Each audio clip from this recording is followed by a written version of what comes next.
Okay, Hank, this question comes from Sydney, who writes, Dear John and Hank, I need some dubious advice on a very important grammatical issue. It's how to shorten the term as per usual.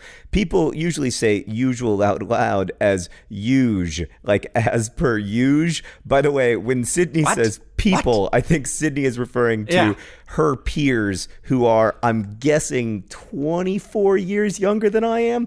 Anyway, how do you spell the uge in as per usual? Does this make any sense? I just want to be able to write as per usual without saying in parentheses, I shortened that from usual.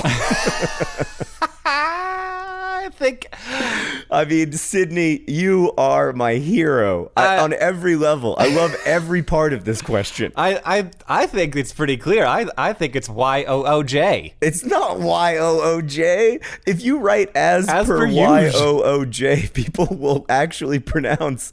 They'll have to like pause and they'll be like, as per huge? As per huge. Is Donald Trump saying huge? What is happening with as per huge?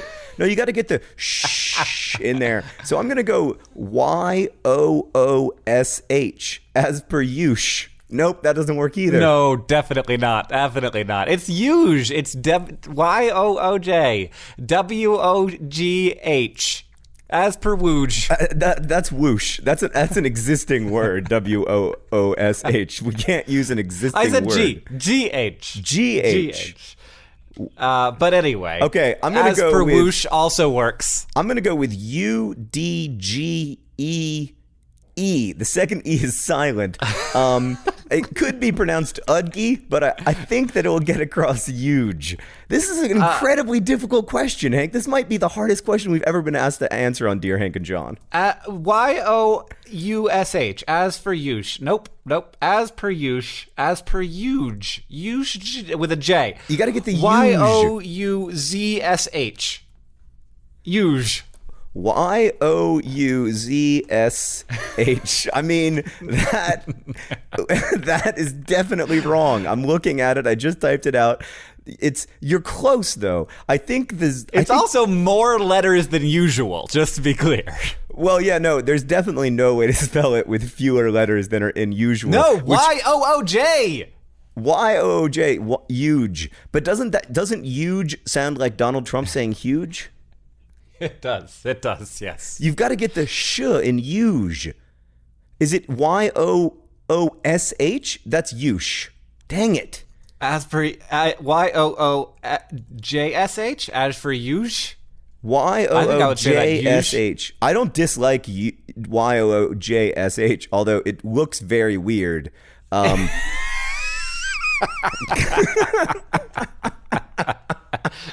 I agree. It looks very weird. I mean, I don't know if this is going to be entertaining to our podcast listeners, but you should really see Hank and I's shared Google Doc right now. It's hilarious. It's just Hank and I desperately typing out things that sound vaguely like as per usual. So somewhat on this topic, Hank, when my books are published in languages with other alphabets, especially in like Russian or countries where there is no J sound, they use a mix of the like D and X sound to make the J of like Dijon, basically. It's like Dijon. And there's the like sh sound of the X like letter and the D sound of D. And so they usually translate my name in such a way that I can sort of read the Cyrillic alphabet, but I always read it as like, this book was by D. John Green. And I think we're running up against a similar problem, which is that the Latin alphabet has no way of saying as per usual, which I'm almost going to suggest, Sydney, that even though it's going to make you feel like an old fuddy-duddy, you just spell out usual, because I don't think there's any way that we can get to usual with our alphabet. What about the O with the umlaut? Oh, like Y umlauted O-J-E. Oh, that's brilliant. It's brilliant. Wait, how are you spelling it? Y umlauted U-J-E. J-E with an umlaut as per usual. No, that's still j. But maybe it's still usual. Y. But like luge, because what I'm hearing is usual. E. I can't type an unlauted U, apparently. I don't know how to do it with my keyboard. Sydney, we figured it out, but it does involve an umlaut, and I don't know if that's on your iPhone keyboard, but I would go with as per usual. I don't know why I assume, by the way, that Sydney has an iPhone and types with an iPhone. It's like I feel like I know her, although I don't. But as per usual with an umlaut is the way. That's the way? Yeah, maybe just umlauted UJE. Oh, that's good. Umlauted UJE. That's simple. It's fewer letters than usual. It's as per usual. Nope. I don't like the J. I'm going to stick with Y umlauted U SH. Maybe SHE. Well, it's possible that we spent enough time talking about this. Well, John. I almost feel like we should start a spin-off podcast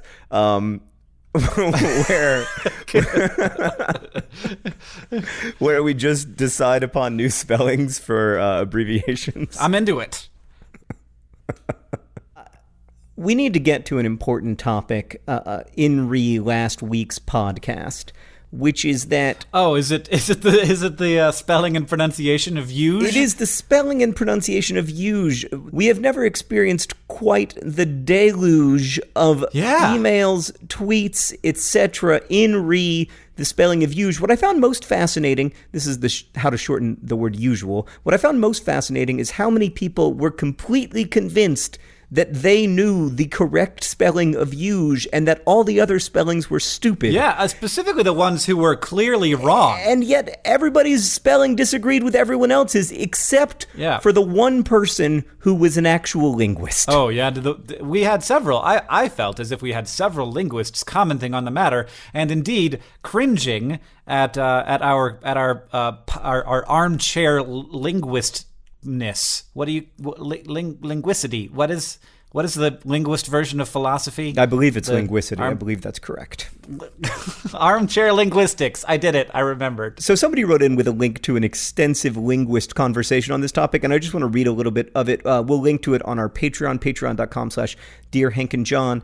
The reason this problem arises is that the consonant in the middle of usual, which phoneticians call the voiced palatoveolar fricative, and which is written in the International Phonetic Alphabet as this thing that isn't a letter, doesn't have a fixed representation in the English writing system. Anyway, the long and short of it is that most of the linguists I heard from think that it should be UZH or UZHE. Uge. Yeah, I guess I'd probably pronounce that uge. UZHE.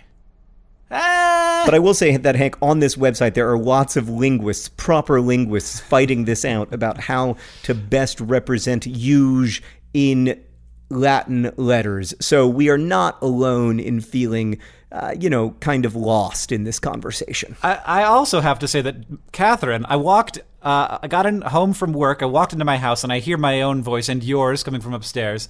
And Catherine is listening to this section of the podcast, and she's sitting on the couch, and on her lap is her laptop, and she's looking at Urban Dictionary to see what the most common spellings on Urban Dictionary for uge are. And indeed, there are a number of different spellings of uge on Urban Dictionary. UZHE is one of them, but the most common one is the one that I suggested, which was just UJE. And so that seemed to be, in terms of the colloquial, not necessarily the phoneticists or the linguists' correct spelling, but the colloquial spelling might just be UJE. And I will say that was my call. Yeah, I'm going to just stop you right there and point out that when you're trying to use Urban Dictionary to back up your arguments, you're in trouble already.